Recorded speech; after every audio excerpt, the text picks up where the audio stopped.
Well, howdy, ALEC607 students. Welcome to Summer 2 2026 version of ALEC607. I'm looking forward to a summer fast-paced 5-week summer course. We'll give you a little overview of kind of what it's going to look like this semester. First, let me introduce myself. I'm Jeff Ripley. I'm Associate Director Emeritus of Texas A&M AgriLife Extension Service.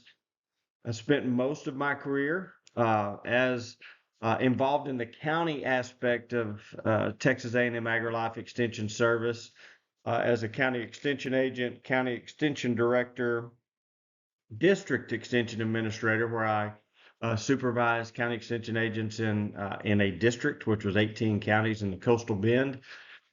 Then I became a specialist on campus and spent about 6 years in the department as an extension specialist and faculty member, uh, training county extension agents, teaching most of the extension focused classes in the department, both graduate and undergraduate. And then the last 10 years of my career, almost 10 years of my career, I spent in upper administration as the associate director of county operations, where I oversaw um, the county programs across the state. We have the agency has about 600 county extension agents in all 254 counties. So my job there was overseeing that operation and working with elected officials and county commissioners courts to maintain funding for those positions, the hiring, the administration, the supervision of those positions. So a very, very rewarding career in extension. Currently, I retired in 2023, August 31st of 2023.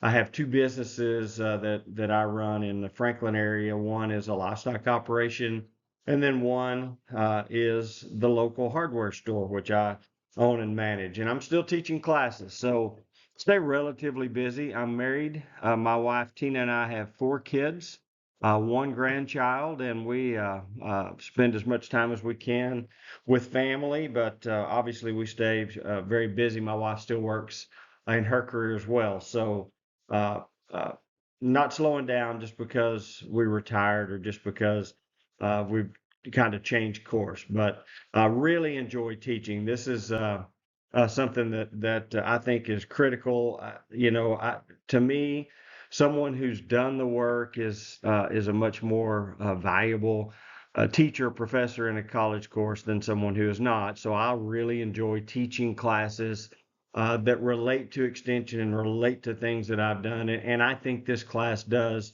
that certainly very well. You know, when we talk about youth development and youth leadership, Texas A&M AgriLife Extension Service oversees the 4-H program in the state of Texas and in all states across the United States. So that's to me one of the most successful, most recognizable youth development programs in the world. So I've got a significant amount of experience in working with that program and overseeing those who work with that program. So, from a practitioner standpoint, I've done a little bit of this. So I really appreciate the opportunity to teach a class that relates to something that I've done. So the way that we'll lay the course out will be in weekly modules. Each Sunday evening, there will be a new module that will be laid out in Canvas, that will be opened up in Canvas, and you basically have the week to complete the assignments and tasks that are in that module. So it'll open up on Sunday evening at midnight. It'll close the following Sunday at midnight. What you'll see in that weekly module will be typically 2 articles that I post that will be for your review. Okay, and I would ask that you read both of those articles. Select one of those articles, the one that resonates with you the most, maybe that relates the most to what you're interested in professionally or in your graduate research, whatever it might be. Find the one that you relate to the most, and go find an article of your own that is similar to that that maybe that builds on some of the concepts in that article, or that relates to the concepts in that article, or that you just think kind of is in the same thread. Go find an article that relates to the one that resonates with you the most, and I'm going to ask that you share that via the discussion thread so that your classmates can read that. Okay, so the journal sources that you can use, there's lots of them out there, and I'll post some examples of journals that you can utilize. But you're not limited to that. There are lots and lots of journals out there that have information that could be related to youth development, that could be related to youth leadership, that could be related to administration of youth programs. There's lots of journals out there that you can go and find relevant articles for this course. So I'm not going to limit you on the sources that you should utilize to post your articles. I would also allow you to post during the 5-week summer session a maximum of 2 articles from non-journal sources. So if you find something in popular press that you think is really interesting, that you think is really relevant to what we're discussing, feel free to post that, but it must have a research component. In other words, it must have information that relates to a survey, a poll, a research project that someone's done. It doesn't have to be a refereed journal article, but it does have to have a research component. So no more than 2 of those, but you're welcome to post information from popular press. I think at times in academia we can get so focused on research sources and on refereed journal articles that we lose sight of what the regular people are reading, and what the information that's being shared much more broadly. So don't limit yourself just to journal articles, but no more than 2. Okay. So each week you'll also be required to submit a review, or a synopsis of the article that you selected. Whichever one you select, whether it's a research article or something from popular press, just put together a short review of that. Why did you select it? What are some things that specifically stood out to you in that article? And I'd ask you to post that. And then you'll also have a reflection paper each week that would be kind of a review of everything you experienced through the course for this week. Not only the articles that I posted, the articles that you read, that your classmates posted, everything that you gathered up through the week. That it's just basically it's an opportunity for you to reflect and to think back on what you learned and what you saw, things that stood out to you, to put it down, put your thoughts down on paper, and then post that. I would tell you that I am not a stickler on number of words, number of pages. I just want it to be strong content that does a good job of really capturing what you are. If you can do that in a page, great. It doesn't have to be a big, long document. I want something that adequately expresses your thoughts and your feelings about the week and what you've learned related to the course. So there will also be a final project that will be a part of your grade for this course. And that final project, you're going to select a youth development organization and do a review of that organization. Some things that I want to see, some general components of the review. First of all, what's a youth development organization? My goodness, there's lots and lots of them. It's going to be more meaningful probably if you select one maybe that you were involved in as a youth, or one that you work with currently, if you're in a professional position working in this field, but something that you have some relationship with is probably going to make it more meaningful. But all kinds of youth development organizations out there, anything from scouting to boys and girls clubs to 4-H and FFA. There's just so many examples, student councils and those sorts of organizations that exist. I'm not going to limit you in terms of what organization you select. Select one that kind of meets a few of these components. Okay, and we'll talk about some of those shortly. But what I want to see is that you have an interview with at least one staff member. That can be a paid or volunteer staff member. That you have an interview with at least one participant, and that can be a current or a previous participant of that particular program. And the things that I want you to look at would be, what are the goals and objectives of the program? What kinds of things does this particular program seek to accomplish? What's the reach and scope? How big is this program? And is it something that's limited to one geographic area? Is it nationwide? Is it specific to one particular state? So, what's the reach and scope? How large is it? What's the membership? How big is this program? Who's this target audience? And I mean, be pretty specific there if there's a target audience that this program is specifically aimed at. There are many youth development programs they're very broad. There are some that are very focused in terms of what their target audience is. So be sure that you understand that target audience and that you share that with me as you put that article together. What are some unique features of the program that make it different from others? In other words, why would some, youth, some 14-year-old, 12-year-old, 15-year-old young person want to be a part of this program? What does it do that makes it unique or that makes it different from all the other youth organizations that people could be a part of? What types of leadership roles are available to youth? How are youth elected or selected to serve in leadership roles, and what types of roles are available? Are there roles that escalate in terms of scope? In other words, are there more local roles that then you could begin to serve in more of a regional capacity and maybe move up and be at a state level or a national level as you advance in your career within that youth development organization? So what kinds of leadership opportunities are there that youth could participate in? What's the interaction between youth and adults? Is there a youth-adult interaction focus in that particular program? And if so, can you describe kind of what that is and what some of the benefits of that youth-adult interaction would be?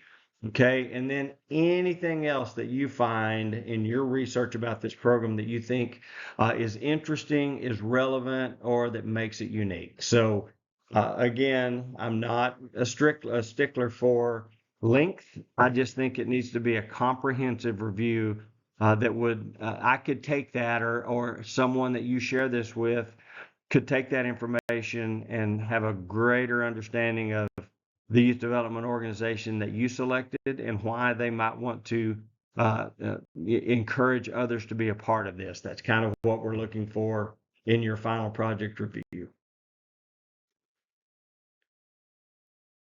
So again, I'm going to give you great autonomy in the selection of the program that you're going to review. Okay, so a few factors to consider and some minimum expectations here, I guess, is that the program should be a fairly large program, but a program that has a large target audience, both in numbers and geographic area. So something that's limited to one elementary school in Bryan is probably not the kind of youth development program that we're looking at. But if it were something that reached all of Bryan College Station, that might be big enough. If it reached all of Brazos County, that might be big enough. If it reached all of Texas, or if there were programs in all of Texas or a significant section of Texas, certainly that would be big enough. And then, those that are nationwide, obviously those are large enough kinds of programs. So think about some of the larger programs that are out there, but don't think that you have to go get one of the huge brand names. It could be something that's relatively unknown, as long as it's a program that has some history, that has some standing, and has a large enough area that there's significant numbers or sufficient numbers of members that there's some information that can be gleaned. Okay, each week. Or in week one, I'm sorry, there'll be a discussion thread where you can post what your idea is for the program that you want to select.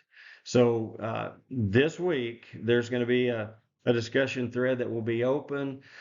You will put in there what your program is, why you think it's important, and that's all I want to see. Okay. If there's an issue, I will reply back to you privately and let you know, hey, we might want to rethink this. I'm not sure that you can get enough information. I'm not sure that program is really a youth development, youth leadership program. It's more of, just a recreational type program. So, think about that. Make sure that the program you're selecting does have a leadership component. Okay. I think it's really, really important that youth are gaining leadership skills from their participation in this. So, uh, think through that as you're selecting the program that you're going to review.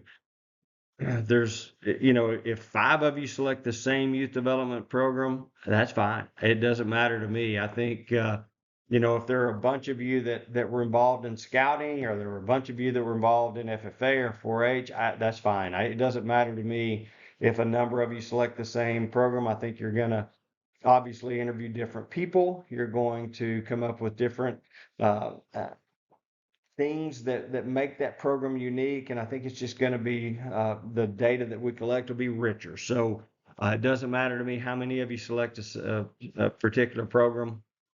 I think we'll still get really good information from it. So that'll be week 1 that I'm going to ask you to post which program you plan to review. And I would say, in addition to all the weekly tasks, you need to be working on this, because 5 weeks is quick.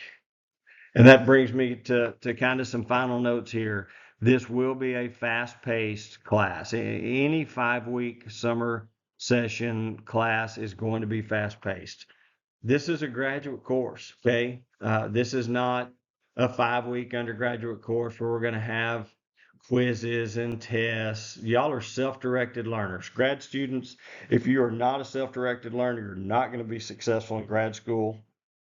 My view of grad students is, you've already shown that you know how to navigate the setting of quizzes and tests and little short papers. You can do all those kinds of things because you graduated. You're out with an undergraduate degree. You've been accepted into a graduate program. So you better be self-directed learners. You better be able to take information and share that information with classmates. You better be able to glean information from others and determine things that are important to you as a learner.